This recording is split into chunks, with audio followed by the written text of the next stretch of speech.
នៅថ្ងៃទី17ខែមេសាឆ្នាំ1975អ្នកស្រីក្រួយសំអានត្រូវអង្គការខ្មែរក្រហមជម្លៀសចេញពីទីក្រុងភ្នំពេញឲ្យទៅរស់នៅខេត្តពោធិ៍សាត់ពោធិ៍សាត់គឺជាខេត្តមួយស្ថិតនៅទិសពាយ័ព្យនៃប្រទេសកម្ពុជាសម្បូរព្រៃភ្នំនិងតំបន់មួយចំនួនផ្ទុកទៅដោយមេរោគគ្រុនចាញ់និងខ្វះខាតទឹកនៅរដូវប្រាំងក្នុងរបបកម្ពុជាប្រជាធិបតេយ្យទឹកដីខេត្តពោធិ៍សាត់ត្រូវបានខ្មែរក្រហមហៅថាដីខ្លាញ់កម្ពុជាប្រជាធិបតេយ្យបានបញ្ចូលខេត្តពោធិ៍សាត់ទៅក្នុងភូមិភាគពាយ័ព្យនិងចែកជាពីរតំបន់គឺតំបន់6និងតំបន់7ក្រោយថ្ងៃ17មេសាឆ្នាំ1975ប្រជាជនដែលរស់នៅក្នុងទីក្រុងភ្នំពេញត្រូវជម្លៀសឲ្យទៅរស់នៅតាមបណ្ដាខេត្តនានារួមមានខេត្តពោធិ៍សាត់និងបាត់ដំបងប្រជាជនទីក្រុងត្រូវបានខ្មែរក្រហមដាក់ឈ្មោះថាប្រជាជន17មេសាឬប្រជាជនថ្មីនៅទូទាំងប្រទេសកម្ពុជាទីកន្លែងដែលប្រជាជន17មេសាត្រូវលុតដំខ្លាំងបំផុតគឺខេត្តពោធិ៍សាត់ដោយសារទឹកដីខេត្តពោធិ៍សាត់ជាទឹកដីពិបាករស់នៅផងនិងដោយសារការគ្រប់គ្រងមានសភាពរឹតបន្តឹងជាងតំបន់នានាផងនោះបានធ្វើឲ្យប្រជាជនមួយចំនួនធំត្រូវស្លាប់នៅទីនោះនៅក្នុងខេត្តពោធិ៍សាត់ក្រុមគ្រួសាររបស់អ្នកស្រីក្រួយសំអាននិងគ្រួសារអ្នកជម្លៀសជាច្រើនទៀតត្រូវរស់នៅកណ្ដាលវាលព្រៃរបស់និងវាលស្បូវដ៏ធំល្វឹងល្វើយគឺជាតំបន់ដែលមិនធ្លាប់មានមនុស្សរស់នៅពីមុនមកតំបន់ដែលអ្នកស្រីរស់នៅមានឈ្មោះថាសហករណ៍ស្វាយសស្ថិតនៅក្នុងឃុំស្វាយសស្រុកក្រគរខេត្តពោធិ៍សាត់ប្រជាជនដែលរស់នៅសហករណ៍ស្វាយសសុទ្ធសឹងជាអ្នក17មេសាទាំងអស់សហករណ៍ស្វាយសចែកចេញជាច្រើនកងហើយសមាជិកគ្រួសារនីមួយៗត្រូវរស់នៅបែកខ្ញែកគ្នាទៅធ្វើការតាមកងផ្សេងៗខ្លួនអ្នកស្រីនិងប្អូនស្រីម្នាក់ត្រូវរស់នៅក្នុងកងចល័តប្អូនប្រុសម្នាក់ត្រូវទៅធ្វើការនៅក្នុងកងព្យួរប្អូនប្រុសពៅ2នាក់ទៀតដែលជាកូនភ្លោះត្រូវទៅនៅក្នុងកងកុមារចំណែកឪពុកម្ដាយរបស់អ្នកស្រីត្រូវរស់នៅក្នុងសហករណ៍នៅឆ្នាំ1976ឪពុកម្ដាយរបស់អ្នកស្រីបានស្លាប់ដោយសារតែការអត់ឃ្លានអ្នកស្រីបានបញ្ជាក់ថានៅដង្ហើមចុងក្រោយរបស់ឪពុកម្ដាយអ្នកស្រីគឺគាត់ស្រែករកអ្វីហូបព្រោះគាត់ឃ្លានណាស់ចំណែកប្អូនប្រុសម្នាក់របស់អ្នកស្រីដែលកាលនោះនៅជាកុមារនៅឡើយក៏បានស្លាប់ដោយសារតែទារុណកម្មពីសំណាក់កុមារដូចគ្នានៅសហករណ៍ស្វាយសអ្នកស្រីក្រួយសំអានមានប្រសាសន៍ថានៅពេលទៅរស់នៅទីនោះដំបូងខ្មែរក្រហមឲ្យប្រជាជនហូបបាយឆ្អែតជានិច្ចក្នុងប្រជាជនម្នាក់បានទទួលរបបអង្គរមួយកំប៉ុងកន្លះក្នុងមួយថ្ងៃពេលវេលាឆ្អែតស្កប់ស្កល់នេះមានរយៈពេលតែ1ខែកន្លះប៉ុណ្ណោះរបបអង្គរក៏ចាប់ផ្ដើមបន្ថយមកនៅត្រឹមមួយកំប៉ុង2នាក់ក្នុងមួយថ្ងៃ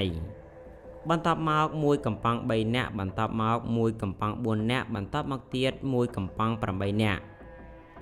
រហូតដល់ទីបំផុតគឺបបរមួយផ្ទះដាក់អង្គរតែមួយកំប៉ុងប៉ុណ្ណោះសម្រាប់មនុស្សមួយសហករណ៍ដើមឆ្នាំ1976របបអាហារសម្រាប់ប្រជាជននៅសហករណ៍ស្វាយសគឺអង្គរមួយកំប៉ុងសម្រាប់បបរមួយផ្ទះត្នោតរបបសម្រាប់មនុស្សម្នាក់គឺបបរមួយវែកត្រឡោកដែលចុងភៅផ្ទះបាយសមូហភាពដួសដាក់ចូលក្នុងចានម្ល៉េះហើយប្រជាជនដែលរស់នៅក្នុងសហករណ៍ស្វាយសទាំងមូលត្រូវជួបប្រទះនឹងការអត់ឃ្លានយ៉ាងខ្លាំងអ្នកស្រីមានប្រសាសន៍ថាដោយសាររបបអាហារហូបមិនឆ្អែតមនុស្សម្នាក់ខិតខំដើរបេះបោចបន្លែបង្ការស្លឹកឈើព្រៃរកចាប់ត្រីក្តាមខ្យងសត្វល្អិតល្អោចដែលអាចហូបបានដើម្បីយកមកបំពេញក្រពះប៉ុន្តែរបស់ទាំងអស់នេះមិនអាចបំបត្តិភាពស្រេកឃ្លានរបស់ប្រជាជនទេនៅពេលដែលការអត់ឃ្លានឈានដល់ដំណាក់កាលខ្លាំងក្លាបំផុតប្រជាជនមួយចំនួនបានបរិភោគសាច់មនុស្សដូចគ្នាជួនកាលគឺជាសាច់របស់សមាជិកក្នុងគ្រួសារខ្លួនតែម្ដងប្រសិនបើនៅក្នុងគ្រួសារមួយមានសមាជិកណាម្នាក់ឈឺជិតស្លាប់សមាជិកដទៃទៀតមិនទុកឲ្យអ្នកឈឺស្លាប់ទាន់ទេគេនឹងសម្លាប់អ្នកជំងឺនោះធ្វើជាម្ហូបសម្រាប់គ្រួសារប៉ុន្តែសកម្មភាពនេះត្រូវធ្វើដោយលួចលាក់មិនឲ្យអ្នកដទៃដឹងឡើយព្រោះអង្គការហាមផ្ដាច់មិនឲ្យមានការបរិភោគជាឯកជនក្បត់សមូហភាពទេ ប្រសិនបើនរណាម្នាក់ឬគ្រួសារណាមួយត្រូវបានរកឃើញថាលួចហូបក្បត់សមូហភាពនឹងត្រូវមានទោសដល់ស្លាប់មានមនុស្សមួយចំនួនទៀតបានលួចកោះសាកសពដែលទើបតែកប់ថ្មីដើម្បីយកសាច់ធ្វើជាអាហារអ្នកស្រីបានបញ្ជាក់ឲ្យដឹងថានៅក្នុងកងទី20នៃសហករណ៍ស្វាយសស្ត្រីមេម៉ាយម្នាក់បានសម្លាប់កូនរបស់គាត់ដែលឈឺចិត្តស្លាប់ដើម្បីធ្វើសម្លទទួលទាននៅក្នុងកងទី19ពីរអ្នកប្តីប្រពន្ធបានសម្លាប់កូនរបស់ខ្លួនចំនួន2អ្នកជាបន្តបន្ទាប់គ្នាធ្វើជាអាហារនៅក្នុងកងទី23កូនប្រុស3នាក់បានសម្លាប់ឪពុករបស់ខ្លួនដែលជិតស្លាប់ហើយប្រលះយកសាច់ឪពុកទុកសម្រាប់បរិភោគករណីមួយទៀតអ្នកស្រីក្រួចសំអាតបញ្ជាក់ថាបានកើតឡើងចំពោះប្អូនប្រុសរបស់អ្នកស្រីផ្ទាល់តែម្ដងក្នុងអំឡុងខែ5ឆ្នាំ1976ជាដំណាក់កាលដែលរបបអាហារត្រូវបន្ថយរហូតដល់បបរមួយផ្ទះមានតែអង្ករមួយកំប៉ុងដោយអត់ឃ្លានខ្លាំងពេកប្អូនប្រុសរបស់អ្នកស្រីបានទៅសុំរស់នៅក្នុងមណ្ឌលកុមាររបស់សហករណ៍ទឹកជុំដែលស្ថិតនៅចម្ងាយប្រមាណ20គីឡូម៉ែត្រពីសហករណ៍ស្វាយសប៉ុន្តែត្រូវប្រធានមណ្ឌលកុមារបដិសេធមិនតែប៉ុណ្ណោះថែមទាំងត្រូវកុមារនៅក្នុងមណ្ឌលនោះរករឿងវាយតប់រហូតដល់មានរបួសនៅកំភួនជើងថែមទៀតរំលងបានមួយថ្ងៃប្អូនប្រុសរបស់អ្នកស្រីក៏ស្លាប់ដោយសារជំងឺតេតាណូសមុខរបួសនោះនៅពេលដែលអ្នកស្រីយកសពប្អូនប្រុសទៅកប់រួចថ្មីស្រាប់តែមានមនុស្សលួចកោះសពនោះយកទៅកាប់ចិញ្ច្រាំធ្វើជាម្ហូបអាហារមួយសប្តាហ៍ក្រោយមកអ្នកស្រីបានស្គាល់មុខអ្នកដែលលួចកោះសាកសពប្អូនប្រុសរបស់គាត់នៅពេលដែលជននោះយកសាច់មកអាំងហើយត្រូវឆ្លប់សង្ស័យក៏ឆែកឆេរឃើញពាងដាក់សាច់មនុស្សនៅលើផ្ទះជនល្មើសនោះគឺជាកុមារម្នាក់ដែលមានអាយុទើបតែជាង10ឆ្នាំយប់មួយនាឆ្នាំ1977នៅឯសហករណ៍កោះជុំពេលដែលមនុស្សទាំងអស់ក្នុងសហករណ៍កំពុងតែប្រជុំជីវភាពស្រាប់តែមានភាពផ្អើលឆោឡោដោយសារមានមនុស្សព្រៃមកចាប់ក្មេងយកទៅបន្ទាប់ពីឆ្លបព័ទ្ធចាប់បានជនល្មើសបានសារភាពថាពីមុនខ្លួនជាកងទ័ពរំដោះហើយនៅក្រោយថ្ងៃជ័យជំនះ17មេសា1975ក៏ត្រូវរំសាយឲ្យទៅធ្វើការនៅក្នុងកងដឹកជញ្ជូនបានតែមួយរយៈខ្លីក៏គេចខ្លួនទៅរស់នៅក្នុងព្រៃរហូតក្រុមមនុស្សព្រៃនេះមានគ្នា7នាក់គឺជាក្រុមមនុស្សដែលគេចពីការគ្រប់គ្រងរបស់របបខ្មែរក្រហមម្ហូបអាហាររបស់ក្រុមមនុស្សព្រៃនេះគឺជាសាច់មនុស្សដែលគេតែងតែចូលមកលបលួចចាប់ពីភូមិយកទៅនៅក្នុងសៀវភៅកំណត់ហេតុរបស់សមមិត្តញុកសុខុនជាកម្មាភិបាលខ្មែរក្រហមមួយរូបបានសរសេរពាក្យស្លោកមួយឃ្លាថាសេចក្តីអត់ឃ្លានជារោគមានអានុភាពជាងគេទាំងឡាយជាមួយនឹងទ្រឹស្ដីនេះខ្មែរក្រហមពិតជាយល់ច្បាស់ណាស់ថាអ្វីដែលមនុស្សត្រូវការបំផុតសម្រាប់ជីវិតគឺអាហារ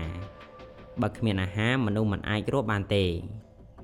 ទោះបីជាយល់ច្បាស់យ៉ាងនេះក៏ដោយក៏ខ្មែរក្រហមបែរជាផ្ដល់អាហារឲ្យប្រជាជនតិចបំផុតក្នុងខណៈដែលខ្លួនបង្ខំឲ្យប្រជាជនធ្វើការច្រើនបំផុតនៅពេលដែលបរិមាណអាហារមិនមានតុល្យភាពនឹងទំហំនៃការងារ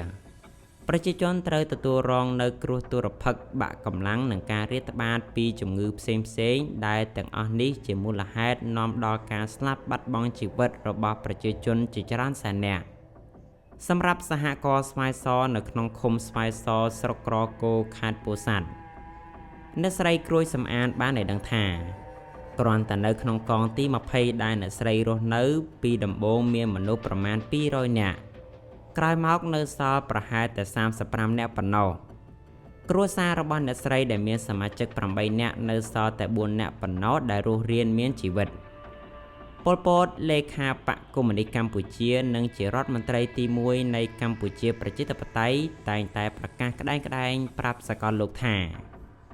នៅក្រោមការគ្រប់គ្រងរបស់រដ្ឋាភិបាលកម្ពុជាប្រជាធិបតេយ្យ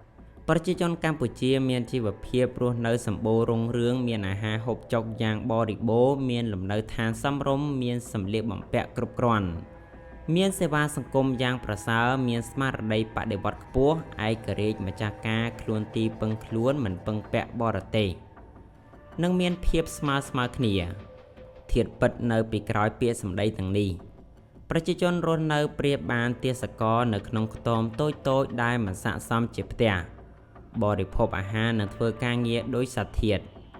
ប្រទេសកម្ពុជាទាំងមូលត្រូវប្រែក្លាយទៅជាគុកឥតជញ្ជាំងហើយប្រជាជនទាំងអស់ក្លាយទៅជាអ្នកទោសរបស់គុកនេះការស្លាប់ដែលបណ្ដាលមកពីការអត់អាហារធ្វើការបាក់កម្លាំងរស់នៅគ្មានផាសុកភាពសេវាសង្គមគិច្ចនិងសុខាភិបាលមិនត្រឹមត្រូវបូករួមទាំងការកាប់សម្លាប់ប្រជាជនយ៉ាងច្រើនសន្ធឹកសន្ធាប់ទៀតបានធ្វើឲ្យចំនួនមនុស្សស្លាប់នៅក្នុងរបបកម្ពុជាប្រជាធិបតេយ្យកើនដល់ជិត3លាននាក់ស្មើនឹងជាង 40% នៃប្រជាជនទាំងអស់